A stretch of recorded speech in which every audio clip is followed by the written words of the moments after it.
Existe, mas o que é um alimento funcional é a gente, na verdade, entender o efeito específico, a função específica daquele alimento na saúde do indivíduo. Então, por exemplo, a fibra. A fibra é um nutriente funcional.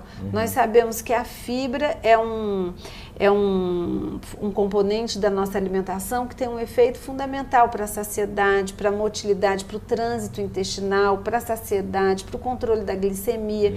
Então, é o efeito específico, é a função de um determinado nutriente na saúde, mais especificamente no processo de alimentação e nutrição. Não existe alimento ruim.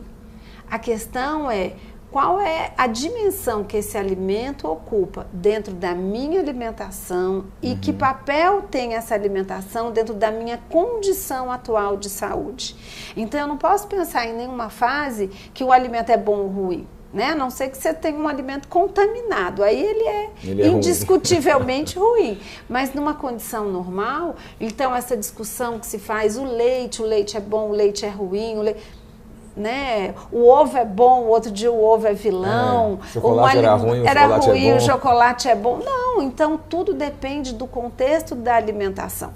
Então você não pode olhar só o alimento. Agora, é importante frisar que muitas doenças que surgem, né, com uma pessoa mais velha, mais madura, elas limitam muitas vezes a digestão, por conta desse processo de digestão mais diminuído, menos produção de enzimas ou de hormônios, como no caso do diabetes, os pacientes com doenças renais. Então, em algumas condições, algumas doenças especificamente, você precisa fazer um ajuste e realmente, às vezes, eliminar, excluir, e às vezes não só pela doença, às vezes pela medicação que o paciente usa, porque existe interação entre os nutrientes, então nutriente da própria comida. Existe interação, às vezes, de um alimento com a medicação que o paciente usa, ou alguma medicação que é necessária para aquela condição e que causa algum efeito colateral, e esse efeito colateral pode limitar. Então, a alimentação no paciente idoso é sempre algo que merece um cuidado, uma atenção. Não pode ser negligenciada. Então, a família, às vezes, os filhos precisam estar atento a variar. Como é que a gente pode, que situações seriam essas, né? Então, variações bruscas do peso, tanto de redução quanto aumento de peso. A queixa, às vezes, do paciente falando que, por exemplo, a família diz assim, nossa, a comida está ficando muito salgada, a senhora tem feito com mais sal, usualmente, do que antes. Há uma perda do paladar. Então, às vezes, ele vai num mecanismo de compensação.